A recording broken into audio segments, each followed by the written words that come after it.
are go for liftoff in T-minus 30. Hit the record button.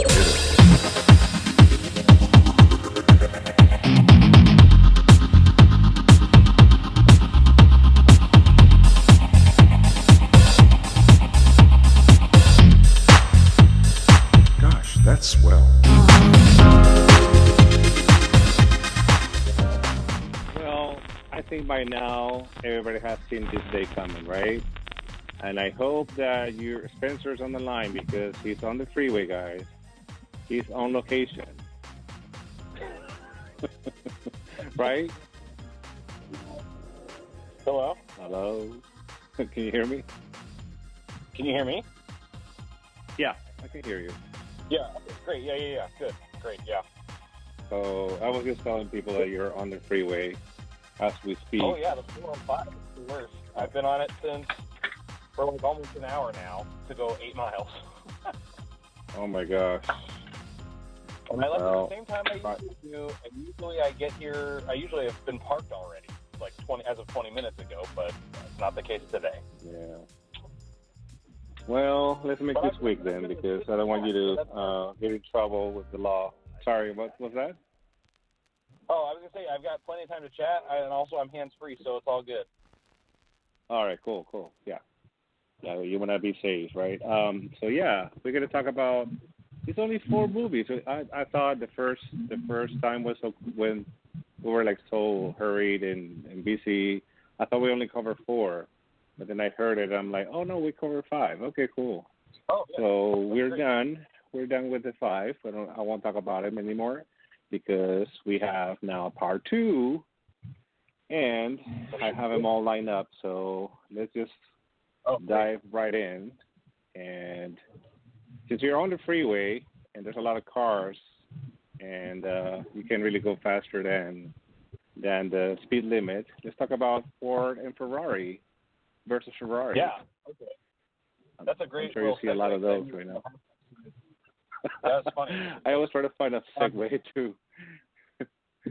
Yeah. Yeah. So Ford v Ferrari, which I guess has a different title in the UK, but I guess they thought that Le Mans '66 wouldn't sell, which is probably true because Americans overall don't really know what that is.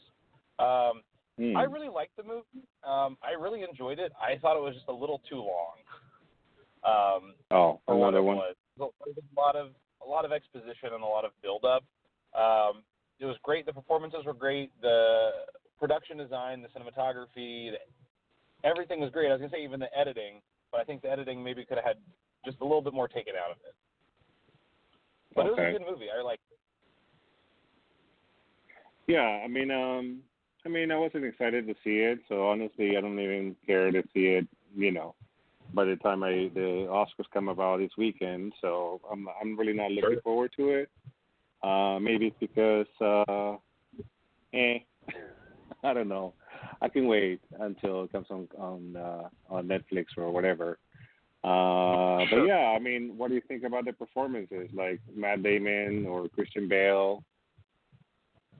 Yeah, I think Christian Bale is always fantastic. He's got a little bit of a weird. He's like kind of like got like a Joaquin Phoenix feel in the sense that like in the industry he gets a little crazy sometimes.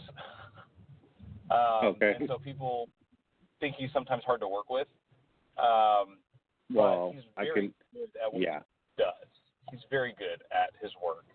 Matt Damon's good. I don't think he was given enough in that role to really have a standout or like a powerhouse performance, but I don't think anyone was actually nominated for performances for this movie, which was kind of surprising in a way, because I think Christian Bale really deserved it. But again, there were so many great performances this year, even if there were a lot of movies that I felt weren't quite up to the caliber of the performances, there were a lot of movies that the performances were so strong. And Ford v Ferrari is one of those where the performances are so good, but there are just so many that it's hard for the Academy to pick only 5 in each category. Right, so, right. I think Christian Bale was great. Tracy Letts was great. And I think it was Tracy Letts that was the guy that runs the company. Maybe not. I think it was though. Tracy Letts, Tracy Letts. He was great. The person who played Christian Bale's wife in the movie. She was great. I thought the performances were really good, and I thought it was a fun movie to watch and look at. There wasn't as much substance as I guess I had hoped in it, and it's not a very uplifting movie either. It ends on a pretty depressing note. So I'll just leave it at that. Okay. Yeah, because I haven't seen it, and that's one of those movies that I'm like, I can really skip it. Unlike Jojo Rabbit and the other one, Parasite, I do want to see those two movies before this weekend if I can, hopefully, because I know that one of them is going to be. I hope Jojo Rabbit wins, just to have a prediction out there. Hopefully, I haven't even seen it, and I know that Marriage Story will not win for Best Picture, so I think that's my prediction for now, but. We'll know, right? Or 1917, I think it was great. People have been telling me that's going to be the Oscar, the best Oscar or best picture of the year. Who knows? We'll see. Right. But yeah. You never know. That's the crazy thing. I mean, Crash beat out Brokeback Mountain the year that everyone thought Brokeback Mountain was going to win. Right. And people were like, what is Crash? Why did I get nominated in that one? And, Extremely Loud and Incredibly Close had been nominated for Best Picture, even though it got terrible reviews. So you just never know with the Academy what they're going to do. Yeah, it's unpredictable. And actually, I want to have a little section at the end. Hopefully, you have time, but I'm going to talk about the Oscar snubs this year because there's a bunch of the movies that. Anyways, we'll talk about it later. Yeah. Sure. But I'm like, that should have been. Nominated. Anyways, so let's just move forward. Move on to Once Upon a Time in Hollywood. Okay, so there's a lot. Quentin Tarantino. Yeah. It's a Tarantino. I think it's his 9th film, so he's got one more after this in theory, and then he's done, is what he says. There's a lot I can say about this movie. A lot of great stuff, a lot of stuff I wasn't a fan of. There's a lot. I'll start with what I really liked about this movie. I really liked I like Tarantino's style, the stylized aspect of it all, in telling a story about Hollywood, which is surprisingly, to me, it doesn't seem like it's told as much as it could be for the fact that people make movies in Hollywood every day and they don't tell stories about Hollywood. So that's what I think is really fascinating, especially a lot of like the behind the scenes with this guy playing a stunt driver. Brad Pitt's incredible. Leonardo DiCaprio's incredible in this movie. Again, performances top notch, directing great. For me, the biggest thing I had is I didn't love it, and I was not sure why I didn't love it. I was really hoping I would love this. Because Tarantino's hit and miss for me. I mean, I think my favorite's Inglourious Bastards. A lot of people don't think it's his best. But this one just kind of sat, towards the middle for me. It wasn't as exciting as I had hoped. I also think it's a little long, but I think most of Tarantino's movies are long because they're more than 2.5 hours, most of them. Did it feel long to you? Because to me, and I've only seen the first hour, I think it was. I was watching it and I fell asleep, so I didn't really finish it. But I thought it was really slow to begin with. The beginning was very slow to me. I don't think it actually gets any faster as far as pace. Oh. I think it kind of actually it almost sometimes gets a little slower, actually, because the one great thing about Tarantino is character development. There's a lot of story to be told. And I think what's great about it is he likes to put all the story in there, which is great. However, sometimes there's just so much story that it needs to be 2 movies. For instance, Kill Bill Volume 1 and 2. There's so much content in that movie that having it split into 2 parts helps me at least understand everything. Yeah, Once Upon a Time, Kill Bill Volume 2 was the best. Yeah, and there's almost 2 stories going on. You've got the stunt driver, for Rick Dalton, and you've got the Manson murders. They're being paralleled in this movie. Right. In a sense, not paralleled, I guess, but they're both in the story. But they both are so full of rich depth, and then one's full of history, that taking them and putting them as two separate movies, I think, would have been like doing like Once Upon a Time in Hollywood Part 1 and Part 2, but one is focused on Rick Dalton and his stunt driver and or his stunt double, and the other one is focused on the Manson murders. But it can be both the same movie or whatever. There was a lot of information. I think it was a lot conceptually to grasp for me, just to follow along the journey, because I was going in and out of both stories or trying to pick up on pieces that I missed, or like, wait, I want to hear this. And there was a glaring error in the movie that people thought I just misheard, and I'm pretty sure it was just a big glaring error. So I was just trying to figure everything out. And so for me, that big glaring error, which I don't want to say because it'll give out a lot, kind of was like, it kind of almost it was counterproductive to the entire movie. And I was like, did I hear this correctly? Because now the plot makes no sense. And people told me I misunderstood or I misheard or I should have implied something. And I was like, I don't think that implication is the thing here. I think what that person just said completely contradicts this entire movie. And so for me, I was like, maybe I did misunderstand or maybe I misheard, but I was like, I'm pretty sure what that character just said was XYZ, and the whole movie is about ABC. So it was, and that was like 2 hours or 2 hours and 15 minutes into the movie. So it was towards the end of the movie, and I was like, wait a second. I was like, is this serious?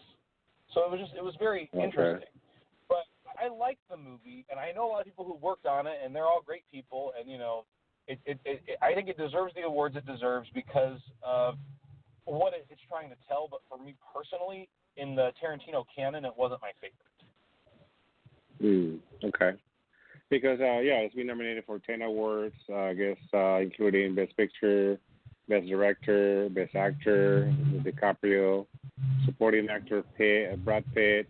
I don't know. I don't think it'll win for the acting, like you said, especially with having Phoenix being on the race of the best actors. I think Brad Pitt might get supporting. I think this is his year, and I think that he's been kind of winning a lot of the precursors. But that category is a little bit. If you got like the Irishman, you got the two popes. That category is it's stacked with talent. Yeah. But I think overall, it's just a lot of times people in that category this year got in because of names versus actual performances, I think. Right. Because there were a lot of great performances that got overlooked in that category. But I think Brad Pitt's the front runner for that category. And it's good because he's got a great body of work, and I think that, he should get an Oscar at some point. So this year's the year to do it, and his performance was great in that movie. He really, I think, carried the movie. Well, he looks great. Let's just say that. He should win best looking actor. He's what, 50s now? that should be the award for him. Pushing 50 or something for sure. He doesn't look a day over 35. He looks as he did in 12 Monkeys. Oh, you think? Yeah, I guess so. Well, 12 Monkeys, he was very demented, and he looked kind of weird. His eye was all twitchy. But no, he looks still great in whatever performance he's in. But yeah, best supporting actor, I think I'm leaning towards Alan Alda myself. That's because I've seen Marriage Story, but I haven't seen the other nominations or the other actors, so I'm just being biased right now. I'm only seeing 3 movies, so come on. I don't have the best, But actually, speaking of the two popes, which I saw, and actually I was disappointed that Jonathan Pryce was not the supporting nominee this year, because I thought Anthony Hopkins was great, but Jonathan Pryce was even, to me, more impressive because he. I thought Jonathan Pryce got nominated, or was it Anthony Hopkins? He did? One of them got nominated. I think. Hold on. That I might miss me. Hold on a second. Let me see who was nominated for who. Yeah. Let me. I'll search on that. But anyways, Once Upon a Time, we're done with that. Are you still on the freeway? How's your commute? Anytime soon. I don't think I've moved more than a half a mile. Oh, good. Okay. Sorry. I didn't mean that. Oh, no, it's all good. I was supposed to have a class at 9, and I told him, I was like, I don't know when I'm going to be off the freeway, so I'll see you when I'm there. Oh, God. So, yeah. All right. So next movie on my list, which I want to see this one, Parasite. Yeah, Parasite's great. It's fantastic. It's made Oscar history because it's the first movie from South Korea ever to be nominated for an Oscar in any category, even including the foreign language or international feature category. So that's kind of a really impressive feat on its own. The director has a lot of movies, and I've seen a couple of them. I've seen The Host, which I really loved. I've seen Snowpiercer, which was almost too weird an aesthetic for me. Some people love it. I didn't care for it. But I really love Parasite. It might be my favorite one that I've seen of his so far. I don't want to give much away because if I say anything, it kind of ruins a little bit of the movie. But it just gets crazier and crazier as it goes. And a lot of it I just wasn't expecting. And I went in pretty blind. I just kind of read a synopsis, like a very small synopsis on IMDb, and I was like, all right, I didn't watch the trailers. I didn't want to know anything going in because people are like, it's so weird, it's so crazy. And I was like, this doesn't sound that weird, but it gets real weird. But it's really, it's real good.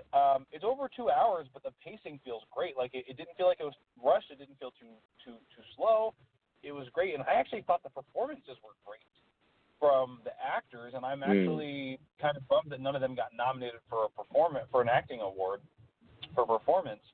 But I really liked it, and I think it is my favorite international feature of the year, with a close second being the movie Climax by Gaspar Noé, which is interesting because I didn't think I would like that at all. But anyway, that didn't get nominated, so Parasite is my current. Which one was that? Sorry, I missed the title you said earlier. Oh yeah, no. Climax is the other movie that I really liked this year. That was an international movie. It's a French movie, a very aesthetic movie. I liked it a lot. It didn't get any nominations, which doesn't surprise me. But Parasite is my choice for foreign or international feature of the year as of now. So that's what I'm rooting for international feature. Well, international feature, I think, let me see, Les Miserables, Honeyland, Corpus Christi, I haven't seen. Pain and Glory from Spain. Oh, I want to see Pain and Glory. I want to see because of Almodovar. And I saw Parasite because, Yeah, and I saw Honeyland and Pain and Glory. Both were good, but Parasite I thought was far superior to both of those. Oh, and I need to see the other two. I trust you.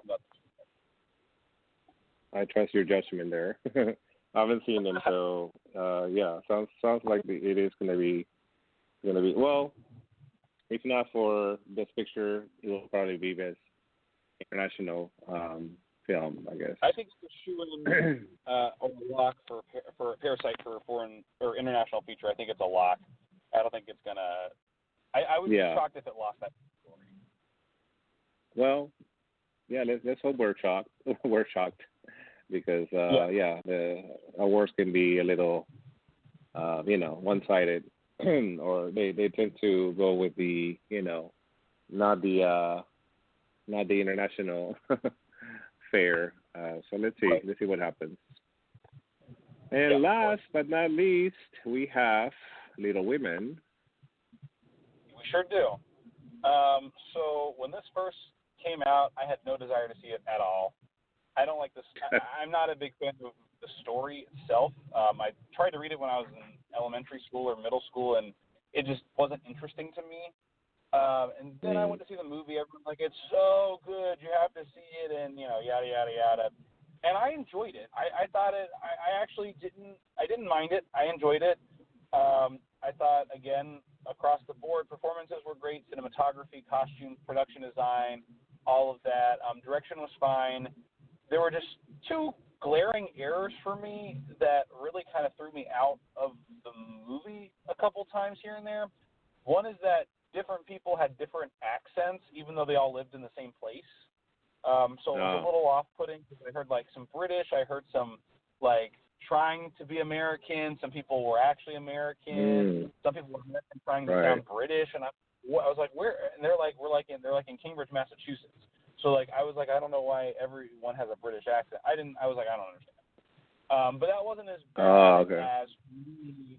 There were moments of flashbacks. So they tell it out of order, the story. It's not chronological. But they have the same actors playing present time in the flashbacks. But they don't really age them at all. So when they're in the flashbacks, I'm thinking it's in the present, and then they go to the present, and they're like, oh, yeah, this happened, and this. I'm like, wait, I thought we were in the flashback still. So I got confused sometimes because I wasn't sure when they were switching to the other time frame.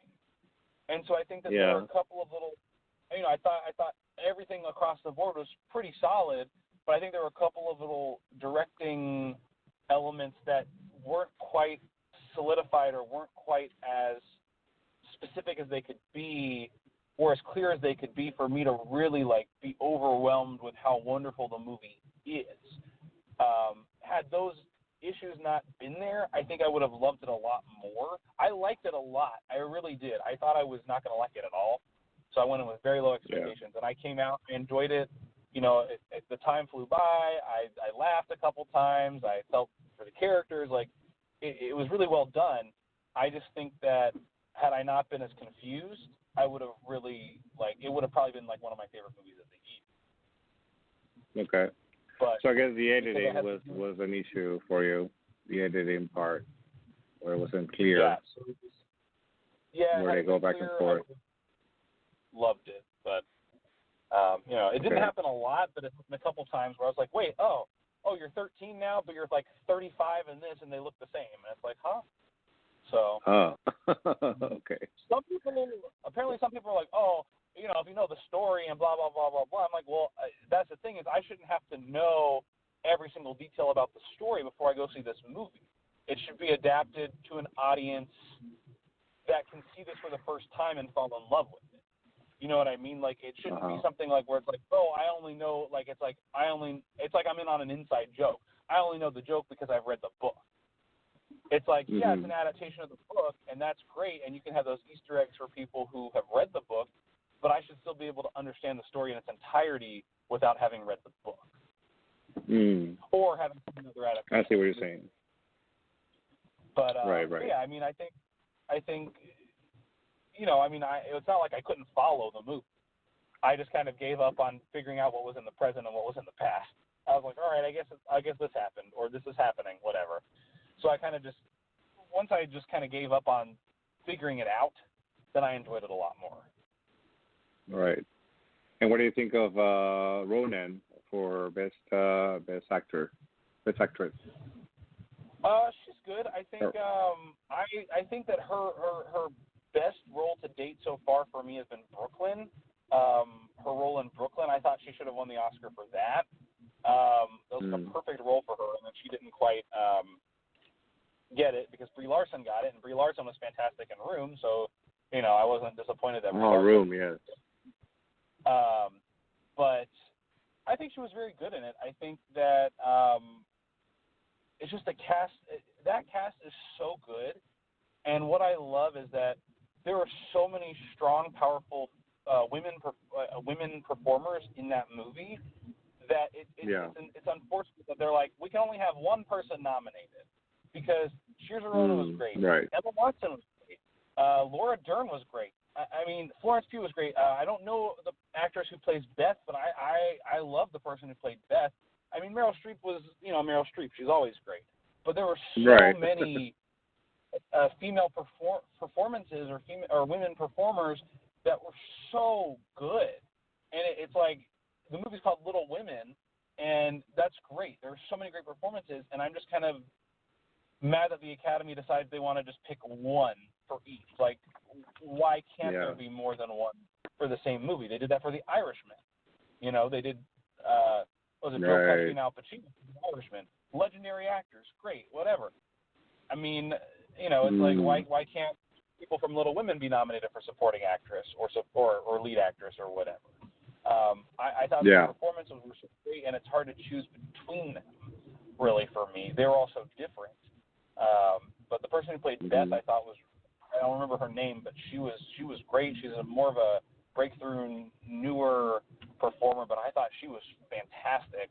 And I thought Laura Dern was great in this movie. I actually almost preferred her in this to Marriage Story. Oh, really?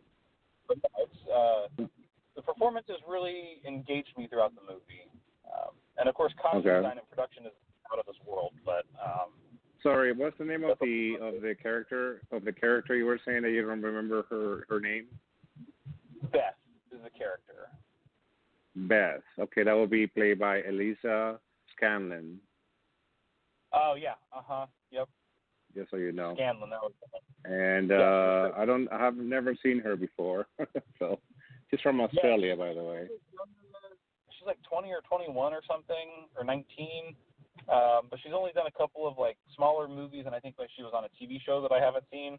So yeah, she's more like this is like one of her breakthrough roles, I guess. I thought she was great, but again, she's a little bit more unknown, so that's why the Oscars didn't want to take a chance on her. Right, she's 21. But yeah, never seen her, but it would have been nice to at least nominate her. So that she can be later on like recognized, like, oh yeah, she was nominated for this and that, and you know how Hollywood is. So if you're a nominee, that's already an added bonus to your repertoire and your curriculum. Your resume looks good on your resume. Yep. All right, so we covered them all, and it's only been it hasn't been that long. You're still on the freeway, so yeah. Do you want to know? Do you want to know what I think will win Best Picture, or what I think should win Best Picture? Yeah, please. So what I would like to win Best Picture personally is Jojo Rabbit, I think, or Marriage Story. I could pick either. What I think will win, I think I have a hierarchy of 3 movies. I think Once Upon a Time in Hollywood is going to win. It won the Golden Globe for comedy, and it's about Hollywood, so why would it not? But if that doesn't win, I think 1917 is the outlier or the dark horse here. Not even a dark horse, I would say, because Sam Mendes won for directing at the Globes, and it won Best Drama in 1917. So I think that kind of came out right at the last minute, kind of swooped up a couple of awards, and is now one of the higher contenders. As far as I said, outlier dark horse for that, but I think the real outlier dark horse is actually Parasite. Because it's really loved. It won the SAG Award, I think, for Best Ensemble, and so it's like this interesting, weird thing where I don't think a single foreign language movie has ever won the Oscar for Best Picture. And Life is Beautiful was very close. That was a great movie. Life is Beautiful, I was going to say. Great movie. Yeah. Roma last year, I think it was last year, didn't win. People Were Devastated didn't win, but they both won Best Foreign Language Film. I think Parasite's going to win Best International Feature, which is the new category this year. They've adjusted it from foreign language to international, and so I think that's also kind of a sign there. But Bong Joon-ho was nominated for Best Director. You know, I think it got a screenplay nomination. I mean, it's got a lot of big, like editing. I mean, it's got some big categories that it was nominated for, which is also sometimes a sign for a smaller movie like this. Yeah. But that's what I think is my hierarchy, is Once Upon a Time in Hollywood being the first choice, because they haven't given Tarantino anything yet as far as director. I think he's won a couple of screenplays, but never picture and never director, so this might be the movie they do that for. Second place would be 1917, and third place would be Parasite. And people are talking about, Joker, I don't think Joker has a chance of winning Best Picture. I think score, actor, maybe some of the other technical stuff. It might maybe cinematography or makeup and hairstyling, but I don't think it's winning any of the big awards besides Best Actor. Yeah. Well, my prediction, right? My pick. I should go by my pick. So my pick for Best Movie of the Year will be Let me see. I'm looking at the 9. I'm looking at the 9, posters here. I think it should be Jojo Rabbit, just because it's outlandish. It's a comedy. Just because it's unique. I don't think it's never been done. And then again, my second pick, Marriage Story. Obviously, that was my favorite that I saw. I saw that one. Sure. So that would be my second pick. In Parasite, I hope it wins. I don't think it will. But okay, so my prediction for who's going to win is 1917 for sure. And I'm saying that because of the history of the Academy Awards. They usually go for the veterans, Sure. Either veterans or people with disabilities, or who's been disfigured the most, and I don't know. They're weird like that. So, and Joker, I don't think it's gonna win. I don't know. Yeah, it's interesting that you say disabilities, because I've had this conversation where there's been more actors that have won an Oscar for portraying a disability than actors who have disabilities have actually been nominated or won. And I found out yesterday only 2 actors with disabilities have ever won an Oscar, one back in the 1940s and one in the 1980s. And other than that, there's been numerous actors, even after the 80s, that have been nominated and won for portraying a disability that didn't have a disability. So I actually think it's very interesting, because I think that the war thing is one thing, but I think the Academy is sometimes self-indulgent. So I think it's a little hard for them to not give an award to something like Once Upon a Time in Hollywood, which they ended up not awarding La La Land, and Moonlight won over La La Land, but it became this whole thing where they opened up the wrong envelope and they said the wrong thing and all this, and it could have, and very well could have been planned, because they didn't want to say no thank you to the movie that was about them, like The Artist one, back in 2011. Yeah, The Artist. Okay. And I haven't seen The Artist, to be honest. It's been so long that I should have seen it by now. Yeah, it's fine. It's a good movie. I wouldn't say it's a great movie. It's fine. But it's good. But yeah. And by the way, I want to make a correction. Jonathan Pryce is nominated for leading role as an actor. So he's he's competing with Best Actor with Joaquin Phoenix, Antonio Banderas, Leonardo DiCaprio, and Adam Driver. Out of those, of course, Joaquin Phoenix is my pick for Best Actor. I mean, I think you agree with this. Sorry, you were cutting up. No, I was gonna say The Two Popes isn't gonna win anything. It just isn't getting enough buzz that people are gonna go out and watch it before they vote for the awards. Yeah. So, and then my pick for leading actress is Renee Zellweger. She hasn't been, I don't know if she's been nominated for, or she's been, I don't know if she's been nominated for Chicago before. She was nominated for Chicago and for Bridget Jones's Diary, but she won for Cold Mountain. Oh, she did? Okay. But yeah, she won supporting she actress was amazing. for Cold Mountain in the early 2000s.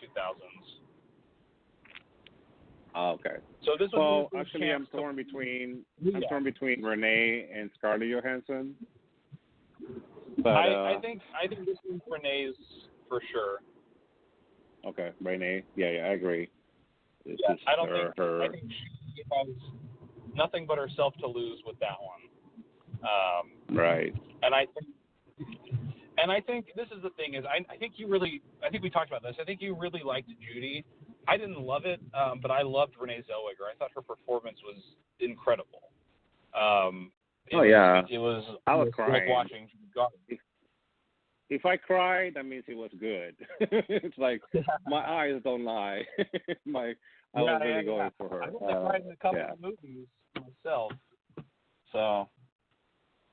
Yeah. But yeah, I thought the movie was fine, but her performance is worth a watch of that movie for sure, for her performance. Yeah, for sure. Exactly. And now we have time. Do we have any more time, or are you almost out of the freeway? Oh, I'm off the freeway now. I just got off. Well, hopefully you're not late for your class. No, I mean I'm already late. But they already know. I told them. Okay, cool. So I've got a couple more minutes. All right. I've got time. Couple of minutes. Let me know when you're parked, and then we can end this. But yeah, so let's talk about some of the Oscar snubs this year. Which movie you think should have been nominated for Best Picture? Oh boy. I mean, if I had my way, I would have nominated Wonder Park for Best Picture. I love that movie. But you know, it didn't get very good reviews or anything. But I mean, there are some other movies. I'm trying to think of like what I really liked. Like Queen and Slim, I thought was great, and that completely got like shut out of everything. Yeah. Really like that. Dark Waters, I thought was great. That got shut out of everything. And I'm trying to think of what else. Well, what about I Lost My Body? Oh yeah, I Lost My Body was great too. I really liked that a lot. I'm like, if I'm going for an animated movie, Wonder Park was my favorite animated movie. But well, yeah, it hasn't been nominated, so that's sorry about that. Yeah. Toy Story 4. I think Toy Story 3 was better than Toy Story 4. So I don't think that was the best animated this year. And Missing Link, even though it's an amazing accomplishment as far as as a stop motion picture, I think the best movie in the animated part is I Lost My Body, because it was just amazing. I was like, I didn't expect anything from it. And so when I entered the movie, I was like, this is amazing, this movie. Wow. Yeah, I also going off of that, I really liked I Lost My Body. Missing Link, however, I've seen all of the Leica like big releases, and it was one of my least favorites of Leica. So I thought it was very interesting that it won the Globe, and that it's like one of the ones that was nominated for an Oscar, because like Paranorman I loved more. I loved Kubo and Two Strings more. And I just thought it was interesting that everyone's really loving Missing Link, which I wasn't a big fan of, really. Yeah, I wasn't impressed. I wasn't impressed not because of the visual effects, but I wasn't impressed with the script or with the whole. I don't know. I didn't get into it, and I don't think I finished it. I started watching it, and I'm like, okay, I'm not interested. I don't even want to see the end. It was just not hitting the comedy. The comedy wasn't really. I don't think they were hitting it right. Anyways, that's my opinion. But I Lost My Body should have been nominated for best picture of the movie, best picture of the year, and wasn't. So I hope they wait for best animated. What is it now? Animated feature film, right? Okay. Yeah, so they change the categories every time. So yeah.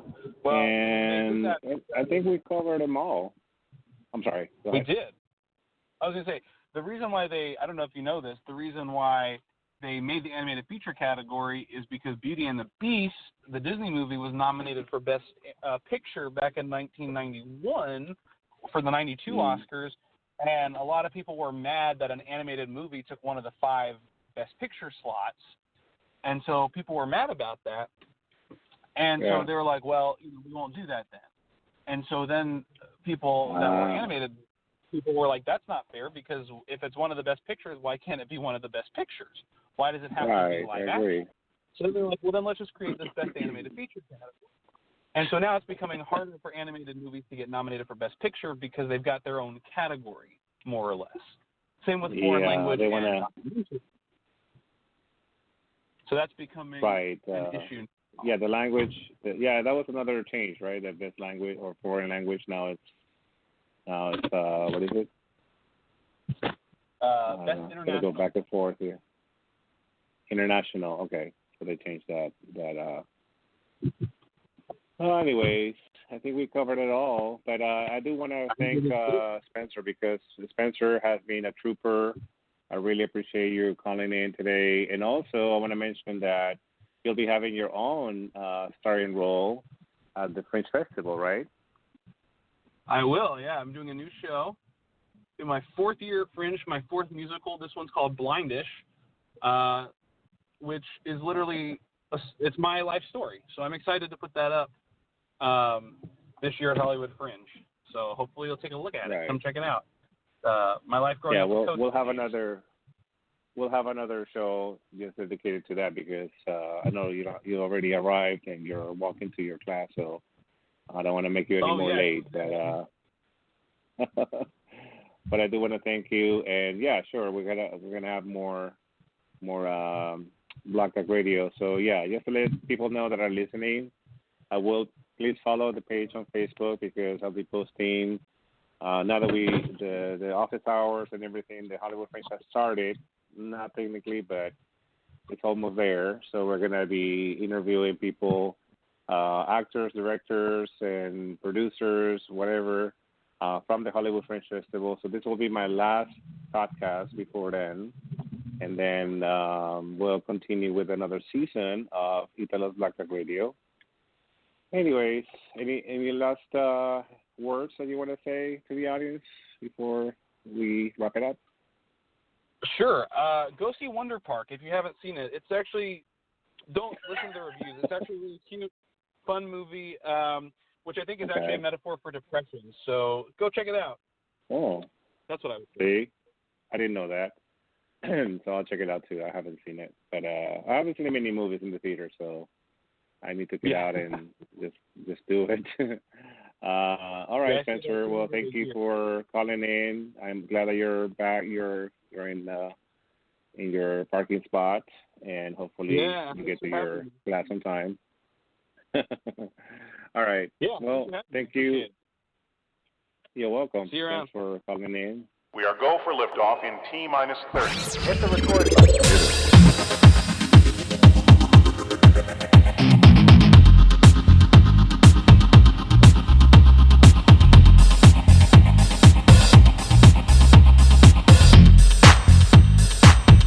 That's swell.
I didn't see that coming.